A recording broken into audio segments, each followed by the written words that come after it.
also, and be alert about it. If you want to be kind to yourself,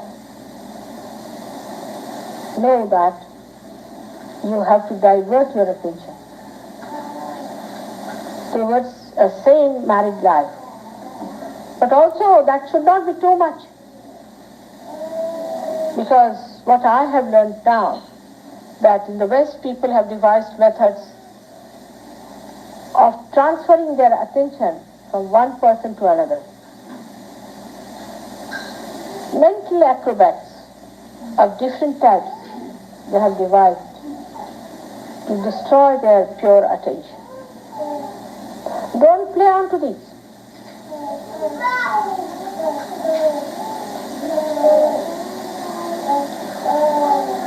There are so many other things by which we express that we are still under the trap of a bad muladhara.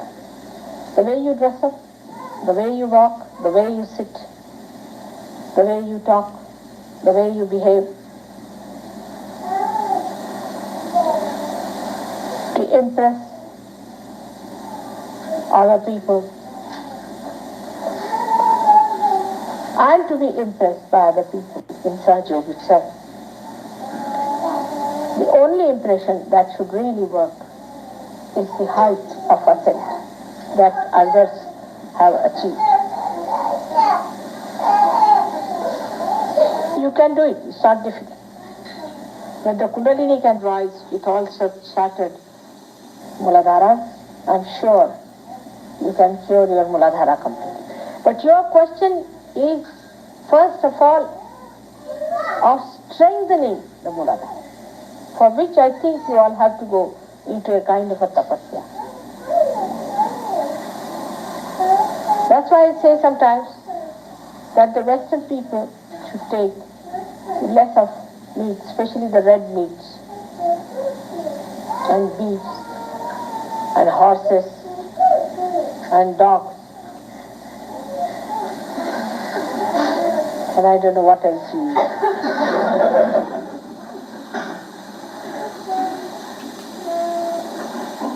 Take more to vegetarian food. I am not saying vegetarianism, you understand that. Take more to things which do not give you so much heat in the body. Even fish is very heated. So take to a life which is in a way ascetic, but don't take to these horrible hell foods also. And I can't tolerate them, I tell you. They are not meant for human beings, for animals, I think. They churn your stomach completely, horrible. This country store thing I took once and I said, I had enough of it. Country store, the whole country went into my stomach, I think.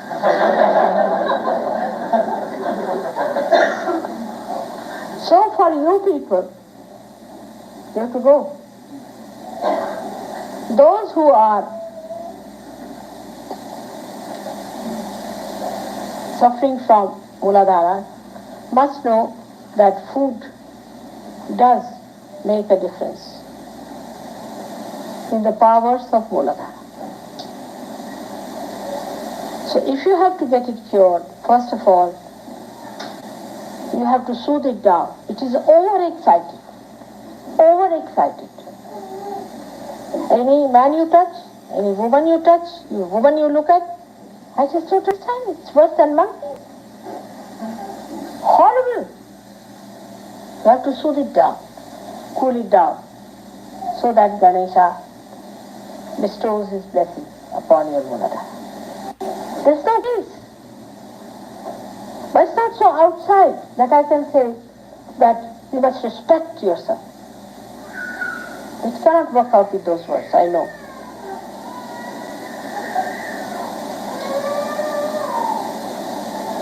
You have to sit down,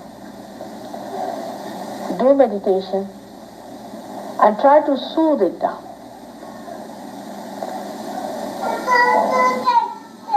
I'll discuss with Gavin and I'll tell him what things can be done about it, because I can't tell you in the open like this.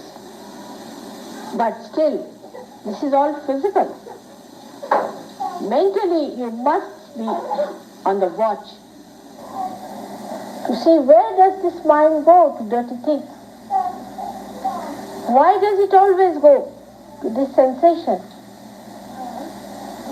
See the birds, see the flowers, see the nature, see the beautiful people. Just see them. Another horrible thing in the West is that the women must expose their body to get men excited. Or men do the same, I think. They always try to excite each other and live in a stupid excitement.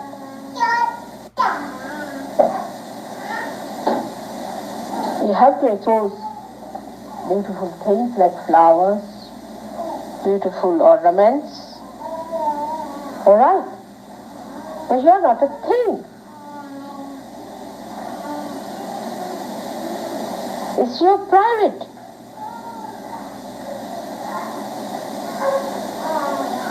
Property.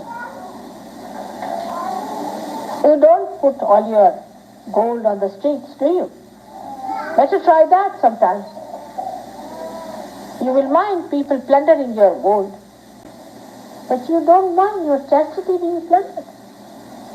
Everyone looking at you with dirty eyes. You don't feel insulted. Because ego is a dirty stuff. It does not mind. It feels happy that people are watching you. They are plundering you. They are looting your chest.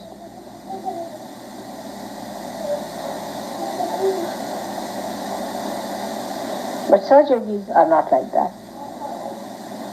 But still I must say you must cleanse your hearts.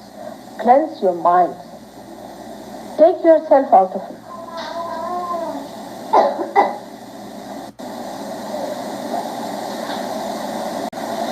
The minds are very funnily placed. And that's why the greatest complications there are in the brains of people. They are very confused. Very confused people. Because there is no wisdom in this kind of life. To become just a sex-oriented personality. It is actually just the other way around. If you are money-oriented, you want to preserve money. If you are position-oriented, you want to preserve it. If you get one little antique piece, you want to preserve it. And why not this property of yours, which is the highest of all, to be preserved, to be adorned, to be worshipped?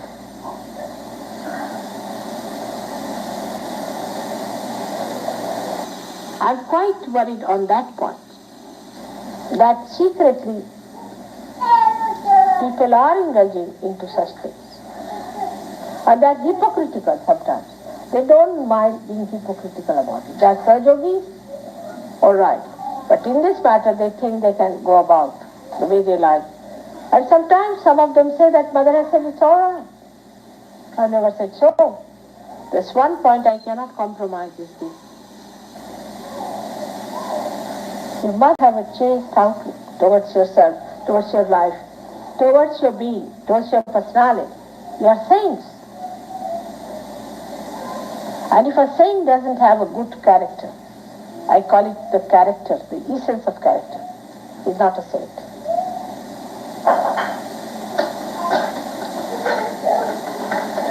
So this purity has to be maintained. There cannot be any compromise on that. You cannot hit at the roots of everything. If it works out in a collective way, nobody cheats oneself.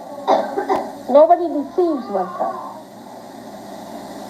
And puts the mind into right track of ascent, thinking about the ascent, how you are going to rise, thinking of the moments when you had the joy, thinking of the day when you met me first, thinking of all the other beautiful and holy things. Your mind can be cleansed. And whenever such a thought comes in, you have to say, not this, not this, not this.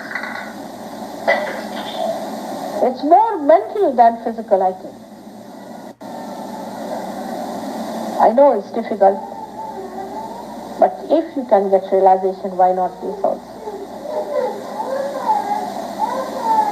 You all have to understand that there is no compromise on this. And a day may come, if you continue with it, you'll be thrown away completely, just like any other devil is thrown out.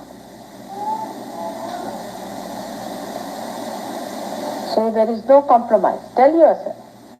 Don't deceive yourself. Don't cheat yourself. You cannot ascend. If there is any lurking thing within you, you will be dragged down, because that's your weakness. You will become weaker and weaker and weaker. Only question is, where is your attention? Divert. Divert your attention.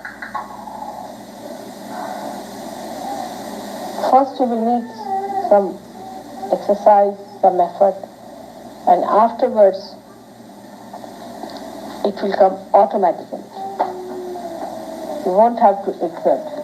You won't have to worry. On the contrary, it will become impossible how to be otherwise. So much conditioning is there. We have played into the hands of conditioning. We have ruined ourselves. This conditioning is the subtlest of all and the worst of all. It's impossible to combat in Sahaja, unless and until you individually take up the responsibility of looking after it.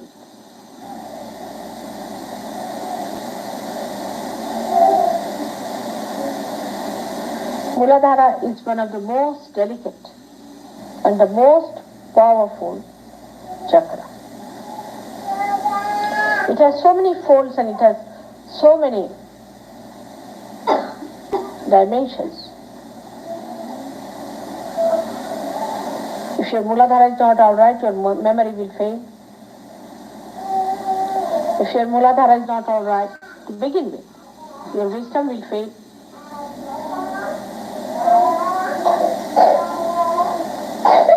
You will have no sense of direction.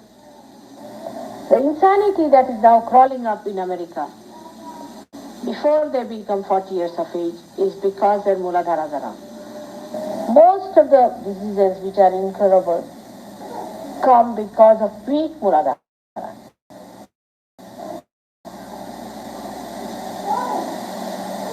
On the physical side. On the mental side, most of the mental problems, disorder, most, I would say 90%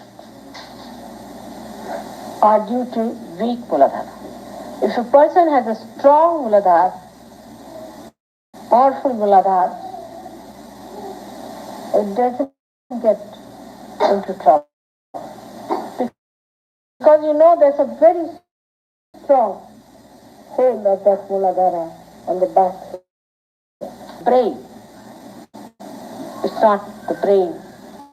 Mostly it is Mooladhara problems of